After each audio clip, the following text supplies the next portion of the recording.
Moi, Lemmäpätsäp täällä ja mulla olisi vähän asiaa teille. Eli siis, mä haluaisin ihan tietää teiltä kaikilta, että onko mulla yhtään hyviä videoita? Siis oikeesti.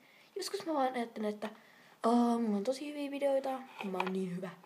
Mut sitten taas toisaalta, miksi mä en osaa tehdä ollenkaan videoita? Mä haluan lopata, mä oon niin surkee. Niin, että mä haluaisin tietää teidän mielipiteen. Ja joo, mä poistan nyt vähän mun videoita myöhemmin, koska niin, ja huomattekin, tää laatu on nyt paljon parempi, koska mä alan tekee siis nytten aktiivisemmin ehkä videoita, koska mulla on nyt vähän paremmat nämä mun jutut, mitä mä voin tehdä. Ja eipä mulla tässä muuta, ja kommentoikaa, onko yhtään hyvä. Niin, no, moikka!